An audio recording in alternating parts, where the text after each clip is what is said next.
Dalam pembahasan kali ini, kita akan menelusuri ribuan tahun sejarah manusia untuk memahami 4 transformasi besar yang membentuk dunia modern kita seperti sekarang. Jadi, mari kita mulai dengan satu pertanyaan besar. Gimana ceritanya kita bisa berubah dari suku-suku yang hidup terpencar-pencar menjadi sebuah peradaban global yang saling terhubung, dan semua itu terjadi seolah dalam sekejap mata? Bayangkan deh, dalam waktu yang relatif sangat singkat, kita itu beralih dari kelompok-kelompok kecil yang nomaden menjadi sebuah peradaban global yang punya hubungan erat satu sama lain. Nah, lompatan dari alat-alat sederhana ke teknologi yang super kompleks ini ternyata nggak terjadi secara bertahap loh. Tapi perjalanannya diwarnai oleh beberapa titik balik yang benar-benar revolusioner. Oke, sekarang kita masuk ke lompatan besar yang pertama. Momen ketika kita berhenti mengejar makanan dan mulai menanamnya sendiri.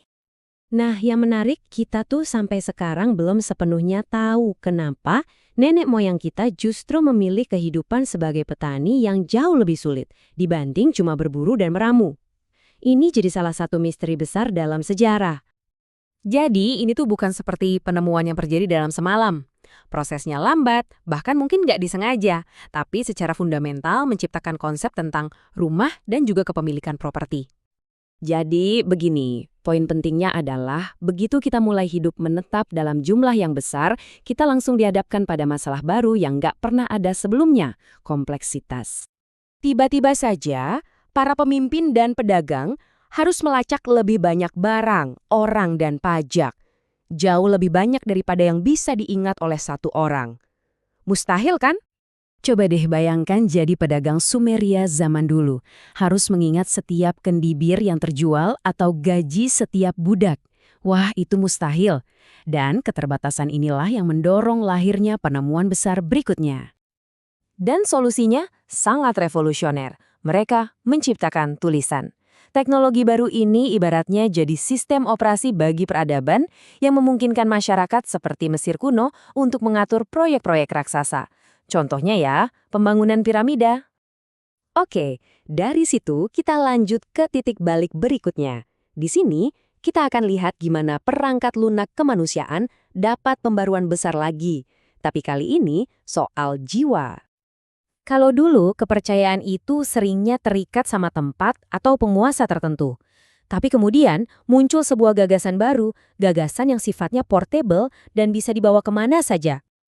Para pemikir seperti Buddha, Yesus, dan Muhammad, mereka menawarkan pesan-pesan universal tentang makna hidup, pesan yang bisa menembus batas-batas negara, dan akhirnya menciptakan komunitas keyakinan baru yang sangat-sangat luas. Dan ini membawa kita ke titik balik terakhir, momen di mana kemajuan manusia seolah-olah masuk ke gigi 5, dan kecepatan perubahan pun meledak. Selama ribuan tahun, perubahan itu rasanya lambat banget. Tapi kemudian, serangkaian revolusi, mulai dari industri sampai informasi, seakan-akan memadatkan waktu itu sendiri. Percepatan ini jelas menciptakan banyak sekali peluang dan kekayaan baru. Tapi di sisi lain ada juga efek sampingnya yang sangat mendalam dan penuh tantangan. Seiring kemajuan yang meroket, ternyata kesenjangan ekonomi juga ikut meledak. Jurang antara penduduk terkaya dan termiskin di dunia jadi makin lebar secara dramatis. Kekuatan baru kita untuk mengubah hidup ternyata juga berarti kekuatan yang belum pernah ada sebelumnya untuk mengubah dan terkadang menghancurkan planet kita. Nah, keempat titik balik inilah yang membawa kita sampai ke momen ini. Kita sekarang punya kekuatan yang luar biasa besar di tangan kita. Pertanyaan pamungkasnya adalah, bagaimana kita akan menggunakannya? Kisah seperti apa yang akan kita tulis selanjutnya?